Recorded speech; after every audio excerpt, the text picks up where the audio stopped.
왜 이렇게 나만 예민한 걸까? 조금만 말이 달라도 마음이 흔들립니다. 다정한 말에도 숨겨진 의도가 있는 건 아닐까? 별일 아닌 상황에도 온몸이 긴장합니다. 사람들은 말합니다. 예민해서 그래. 너무 생각이 많아서 그래. 하지만 나도 그걸 알고 있습니다. 나도 이렇게까지 힘들고 싶지 않았습니다. 왜 이렇게 작은 일에도 마음이 요동칠까? 사람들이 말 한마디 하면 그 말에 뉘앙스 하나까지 되새기며 혼자 수십 번씩 상처를 받고 그렇게 아파하다가도 내가 또 예민했나 하며 스스로를 탓합니다. 그래서 우리는 이런 질문을 던지게 됩니다. 이렇게 예민한 나는 잘못된 걸까? 나는 왜 이토록 지치고 사람들과의 관계에서 더 쉽게 상처받을까? 부처님은 말씀하셨습니다. 모든 고통의 근원은 마음을 다스리지 못함에 있다. 오늘 우리는 예민한 마음에 지혜의 등불을 하나 밝혀보려 합니다. 감정을 억누르는 것이 아니라 그 마음을 부드럽게 감싸 안는 방법. 그 마음 그대로 평온할 수 있는 길을 부처님의 말씀 안에서 함께 찾아보려 합니다. 예민함은 잘못이 아니라 감각이다. 어느 날 한 제자가 조용히 부처님 곁으로 다가왔습니다. 그는 자신의 마음을 조심스럽게 꺼내 보였습니다. 세존이시여, 저는 사람들과 어울리는 것이 힘듭니다. 작은 말에도 쉽게 상처받고 다른 이들이 무심코 한 표정에도 온몸이 긴장됩니다. 제 마음이 왜 이렇게 약한 걸까요? 부처님은 한동안 그 제자의 얼굴을 바라보았습니다. 그리고 조용히 말씀하셨습니다. 그대의 마음은 더 많은 것을 느낄 수 있는 마음이니라. 세상은 흔히 말합니다. 예민한 사람은 유난스럽다고, 감정에 치우치고 복잡하다고 말합니다. 하지만 부처님은 그렇게 말씀하지 않으셨습니다. 예민함은 결함이 아니라 감각의 민감함이고 내면의 섬세함이며 타인의 아픔을 더 빨리 알아차리는 능력이라 하셨습니다. 예민한 사람은 다른 사람보다 먼저 눈치채고 먼저 불편함을 느끼고 먼저 상처받습니다. 그 말은 곧 먼저 공감할 수 있고 먼저 위로할 수 있고 먼저 다정해질 수 있는 사람이라는 뜻입니다. 그 감각은 때로는 고통이 되지만 그 고통을 알아차릴 수 있는 사람은 세상의 아픔을 가장 깊이 이해할 수 있는 사람입니다. 그러니 부처님은 말하셨습니다. 감각이 날카로운 자는 먼저 고통을 느끼지만 또한 먼저 깨달음에 이를 수 있다. 자신을 미워하지 마십시오. 당신의 마음은 더 깊고 더 섬세하며 더 고요한 깨달음을 향할 수 있는 가능성을 품고 있습니다. 지금의 이 감각이 고통이 아닌 지혜의 문이 될 수 있도록 이제부터 그 문을 함께 열어봅시다. 상처받지 않으려 애쓰는 마음. 부처님 곁에 앉은 또 다른 제자가 있었습니다. 그는 늘 조용했고 사람들과 눈을 잘 마주치지 않았습니다. 어느 날 부처님이 그에게 물었습니다. 그대는 요즘 어떤가? 제자는 고개를 푹 숙인 채 말했습니다. 사람들 사이에 있으면 괜히 불안해지고 누군가 나를 싫어하는 건 아닌지 계속 생각하게 됩니다. 그래서 되도록 눈을 피하고 말도 아끼게 됩니다. 누가 웃고 있으면 내가 실수한 건 아닌지, 누가 조용하면 나 때문은 아닌지 생각하게 됩니다. 그런 내가 정말 싫습니다. 부처님은 잠시 침묵하시다가 그에게 작은 연꽃 하나를 건네셨습니다. 그리고 말씀하셨습니다. 이 꽃이 피기까지 비와 바람은 피하지 않느니라. 우리 마음이 너무 자주 다치는 이유는 상처받지 않기 위해 너무 많이 애쓰고 있기 때문입니다. 말을 아끼고, 행동을 조심하고, 표정을 감추고, 눈치를 보며, 관계를 유지하려 애쓰다 보면 결국은 자신의 마음을 스스로 버리는 일이 생깁니다. 우리는 종종 착각합니다. 내가 조심하면 상처받지 않을 거라고. 하지만 조심할수록 더 쉽게 무너지는 건 이미 마음이 움츠러들어 작아질 대로 작아졌기 때문입니다. 부처님은 말하셨습니다. 자신을 감추는 자는 타인의 그림자에 눌린다. 상처받는 것을 두려워하지 마십시오. 상처를 피하려고 애쓰기보다 상처가 나를 다치게 하지 않도록 내 마음을 단단히 껴안는 것이 진정한 지혜입니다. 부처님은 연꽃을 들고 웃으셨습니다. 그 웃음은 제자의 마음을 조금씩 열기 시작했습니다. 예민한 사람은 더 많이 생각한다. 예민한 사람은 밤이 되면 더 깊어집니다. 하루 동안 들었던 말들, 그 말의 표정과 어조, 상대방의 반응과 나의 답변까지 모두 머릿속에서 다시 재생됩니다. 한마디라도 잘못했을까? 상대가 불편하지 않았을까? 왜 나는 그 말을 했을까? 왜 나는 그러지 못했을까? 이런 생각의 고리는 끝이 없습니다. 부처님 곁에 있던 또 다른 제자도 그랬습니다. 그는 조용히 입을 열었습니다. 스승이시여, 저는 늘 생각이 많아 쉬지를 못합니다. 한 번 했던 말도 계속 떠오르고 내가 잘못한 건 아닌가. 후회가 멈추질 않습니다. 부처님은 부드럽게 웃으며 대답하셨습니다. 마음이 많으면 생각도 많아지느니라. 그러나 마음을 돌보지 않으면 그 생각은 칼이 되어 자신을 찌르게 된다.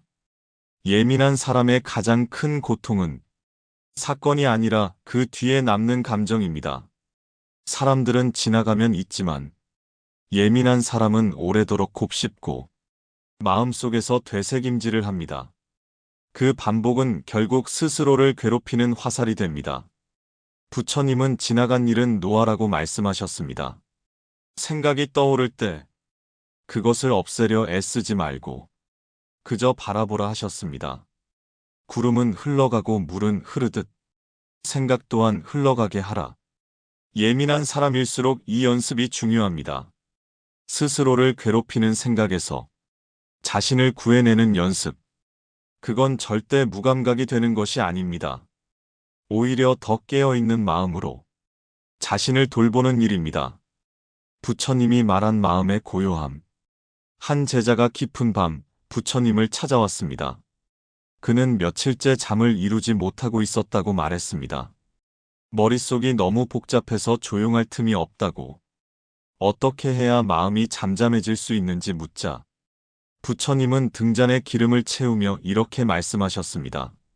생각은 불빛과 같아서 기름이 많으면 더욱 요동치고 기름을 멈추면 스스로 작아지느니라. 우리의 마음은 늘 무언가를 붙잡으려 합니다.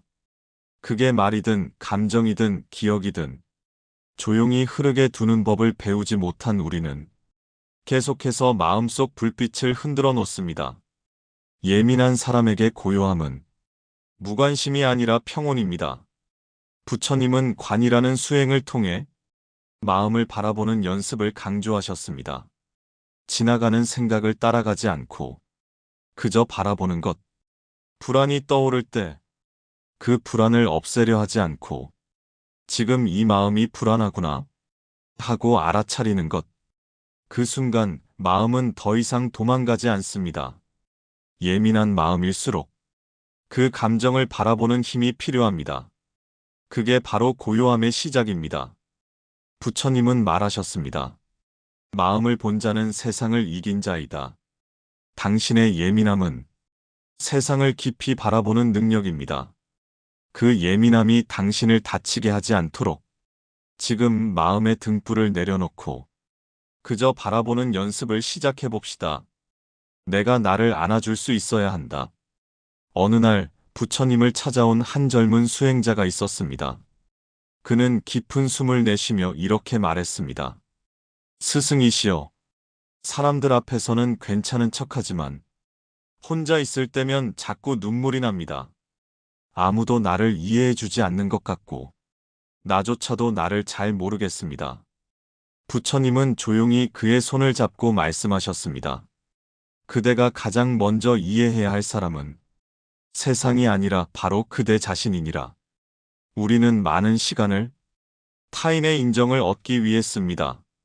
사랑받고 싶고, 이해받고 싶고, 무시당하지 않고 싶어서 애쓰고 또 애씁니다. 하지만 그 과정에서 정작 가장 소중한 나 자신을 오랫동안 외면하게 됩니다. 예민한 사람일수록 내면의 소리를 무시하기 어렵습니다. 그래서 더 자주 흔들리고 더 깊이 상처받습니다. 그럴 때 필요한 것은 타인의 위로보다도 내가 나를 이해해주는 일입니다. 부처님은 말씀하셨습니다. 스스로를 안아주는 자는 천명의 위로보다 깊은 평화를 얻는다. 당신이 예민해서가 아니라, 당신이 남들과 달라서가 아니라, 그저 너무 오래 자신을 토닥이지 않았기 때문에 아픈 것입니다. 오늘 하루 자신에게 이렇게 말해보세요. 괜찮아, 많이 힘들었지. 지금까지 참느라 고생했어. 그 말 한마디가 당신의 마음을 따뜻하게 감쌀 수 있다면 당신은 이미 가장 중요한 한 사람에게 위로받고 있는 것입니다. 그 한 사람은 바로 당신입니다. 예민한 사람의 행복 연습. 예민한 사람은 늘 긴장 속에 살아갑니다. 사람들과의 대화에서도 혼자 있는 시간에도 어디선가 또 상처받을까봐 마음의 문을 닫고 작은 불편함에도 반응하며 살아갑니다. 그래서 더더욱 행복이 멀게만 느껴질 때가 많습니다. 하지만 부처님은 이렇게 말씀하셨습니다. 행복은 먼 곳에 있지 않고 조용히 마음에 머무는 것이니라. 예민한 사람일수록 행복을 느끼는 연습이 필요합니다. 무언가를 성취하거나 인정받아야만 행복해지는 것이 아니라 지금 이 순간 내가 평온할 수 있는 조건들을 알아차리는 것. 햇살이 창문을 넘어올 때, 따뜻한 차 한 잔을 마실 때, 내가 좋아하는 노래가 들릴 때, 그 순간들을 조금만 더 천천히 음미해 보는 것. 예민한 사람은 감각이 섬세하기 때문에 작은 행복도 더 크게 느낄 수 있는 능력을 갖고 있습니다. 다만 그 감각이 자주 위험에 반응해왔기 때문에 행복에는 아직 익숙하지 않을 뿐입니다. 그러니 오늘부터는 행복에 반응하는 연습을 시작해 봅시다. 좋은 말을 들었을 때는 그 기분을 오래 간직하고 따뜻한 경험을 했을 때는 그 장면을 마음에 오래 담는 연습. 부처님은 말씀하셨습니다. 작은 기쁨을 놓치지 않는 자는 삶을 가장 아름답게 꾸미는 이니라. 예민한 마음도 행복을 더 크게 느낄 수 있습니다. 그 가능성은 언제나 당신 안에 있습니다. 예민함은 약함이 아닙니다. 우리는 종종 예민한 자신을 탓합니다. 왜 이렇게 쉽게 상처받는지, 왜 이렇게 말 한마디에 마음이 무너지는지. 하지만 부처님은 말씀하셨습니다. 강한 자는 마음을 억누르지 않고 있는 그대로를 받아들이는 자니라. 예민함은 잘못된 것이 아니라 더 깊이 느끼는 능력이며 더 넓게 공감하는 가능성입니다. 그 감정들을 없애야 하는 것이 아니라 그 감정들 속에서 나를 다치게 하지 않는 지혜를 키워야 합니다. 예민한 사람에게 필요한 것은 세상에 무딘 시선이 아니라 스스로를 이해해주는 따뜻한 시선입니다. 부처님은 늘 말씀하셨습니다. 고요함은 혼란 속에서도 피어날 수 있다. 마음이 흔들릴 때마다 조용히 나에게 속삭여주세요. 나는 괜찮아. 지금도 잘 견디고 있어. 그 작은 다짐이 예민한 당신의 삶을 조금 더 편안하게, 조금 더 따뜻하게 만들어줄 것입니다. 예민해서 괜찮고 그 마음 그대로 괜찮습니다. 오늘도 당신이 당신을 가장 먼저 안아줄 수 있기를 바랍니다. 지금 마음 머무는 곳을 구독하고 다음 말씀도 함께 들어보세요.